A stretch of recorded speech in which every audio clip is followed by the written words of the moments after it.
எனக்கு அருமையானவர்களே, ஆண்டவராய் இயேசு கிறிஸ்துவின் இனிய நாமத்தில் என்னுடைய அன்பின் வாழ்த்துக்களை தெரிவிப்பதில் மகிழ்ச்சி அடைகிறேன். தேவன் நல்லவர்.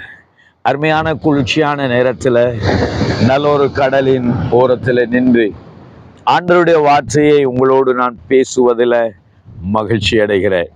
இயேசு அநேக நேரங்களில் கடல் அருகில் சென்று அங்கே கடலிலே அவர் கடலின் அருகிலே நின்று பேசினதையும் படகில நின்று பேசினதையும் கடலில் அக்கறைப்படுகிற போது நடந்த அற்புதங்களை குறித்தும் இந்த நேரத்தில் நான் தியானித்து பார்க்கிறேன், யோசித்து பார்க்கிறேன்.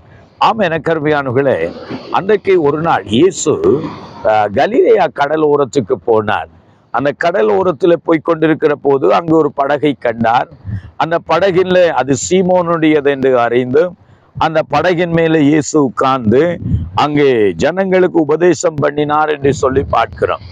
தேவனுடைய வார்த்தைகளை எல்லாம் ஜனங்களுக்கு உபதேசம் பண்ணிவிட்டு இயேசு கிறிஸ்துவானவர் அங்கே பேதுருவை பார்த்து சொன்னார், நீ படகை தள்ளி கொண்டு போய் ஆழத்திலே உன் வலைகளை போடு என்று சொன்னபோது பேதுருவின் வாழ்க்கையில ஒரு பெரிய குழப்பமான சூழ்நிலை இருந்தவன். முழுவதும் அவன் பிரயாசப்பட்டு ஒரு மீன் கூட அகப்படாததினால அவன் பார்த்து சொல்கிறான், ஆண்டவரே, நாங்கள் முழுவதும் பிரயாசப்பட்டும் ஒன்றும் அகப்படவில்லை. ஏனால் இந்த நாட்களை போன்ற கடலாய் அது இருக்கவில்லை. வேத ஆய்வாளர்கள் சொல்லுகிறார்கள், கலிலேயா கடல் ஒரு கண்ணாடி பழுங்கு போன்ற ஒரு தெளிவான கடலாக அது இருந்தது. அந்த மீன் மேலிருந்து பார்த்தால் கீழே மீன்கள் ஓடுகிறதை காண முடியுமா? அப்படி என்றால் அந்த கடலில ராத்திரியில தான் அந்த வலையில அந்த மீன்கள் பட சந்தர்ப்பம் இருக்கு என்றால் வலைகளை கண்டால் மீன்கள் பக்கமாய் விலகி போய்விடலாம். ஆகவே நான் சொல்கிறான், முழுவதும் நாங்கள் பிரயாசப்பட்டு ஒன்றும் அகப்படவில்லை. இப்போது பகல் நேரமாய் இருக்கிறதே, நாங்கள் அதில் போய் வலையை போட்டால் என்னவாகும் என்கிறதை போல பேதுரு கேட்கிறார்.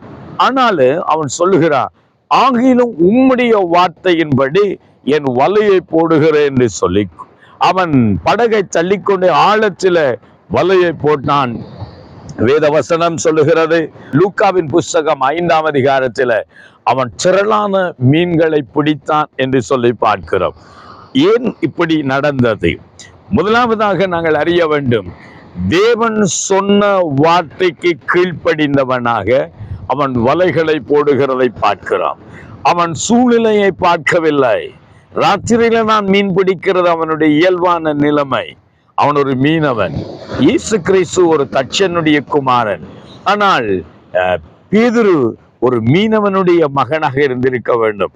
அவன் இருந்த போதிலும் அவன் தேவனுடைய வார்த்தைக்கு, இயேசுவின் வார்த்தைக்கு கீழ்ப்படிந்தவனா. இயேசுவை அந்த நாட்களில் சில பேர் ஒரு ரப்பியாக பார்த்தாங்க, ஒரு போதகராக பார்த்தாங்க. ஆனால் அங்கே பேதுரு அதைவிட மேன்மையான ஒரு இடமாக பார்த்திருக்க வேண்டும்.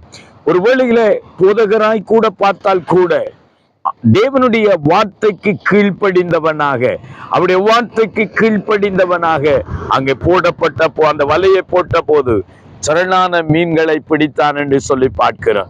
இன்னொரு பக்கத்துல இயேசுவை அவன் விசுவாசித்தான் என்றால் அது மட்டும் ஜனங்களுக்கு அவன் பேசின வார்த்தைகள், இயேசு அவர்களுக்கு மத்தியில செய்த அற்புதங்களை பேதுரு வலைகளை அலசி கொண்டு கவனித்துக் கொண்டிருக்கலாம். தேவனுடைய அற்புதங்களை பார்த்திருக்கலாம். இயேசு கரங்களை வைக்கும் போது வியாதிஸ்தர்கள் குணமாக்கப்பட்டதை பார்த்திருக்கலாம்.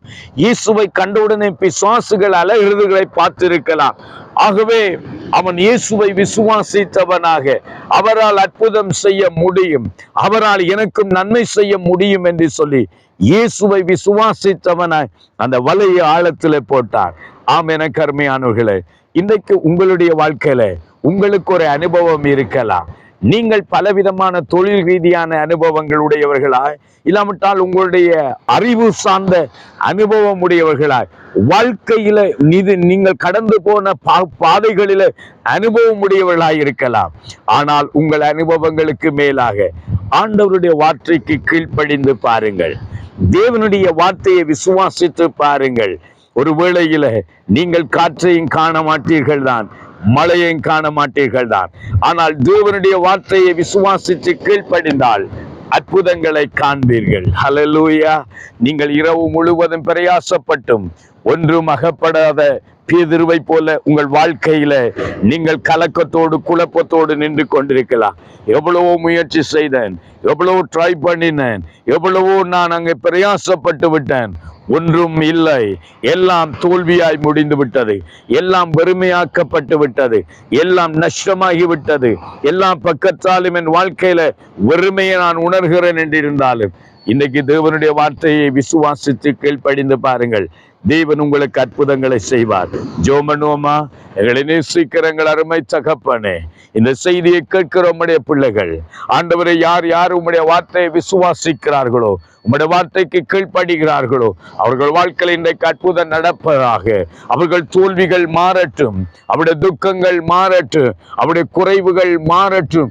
இயேசுவின் நாமத்தில் நம்முடைய பிள்ளைகளை நாங்கள் ஆசீர்வதிக்கிறோம். உம்முடைய வார்த்தையை விசுவாசித்து கீழ்ப்படுகிற இருதயத்தையும் ஜனங்களுக்கு கொடுப்பீரார். இயேசுவின் நாமத்தினாலே ஜெபிக்கிறோம், ஆசீர்வதிக்கிறோம் ஜீவனுள்ள நல்ல பிதாவே. ஆமேன், ஆமேன், ஆமேன். கருமையானவர்களே, தேவனுடைய வார்த்தை கீழ்ப்படிந்து செய்து பாருங்கள். விசுவாசித்தவர்களாக நடந்து பாருங்கள். தேவன் உங்களுக்கு அற்புதம் செய்வார். ஆமேன், ஆமேன்.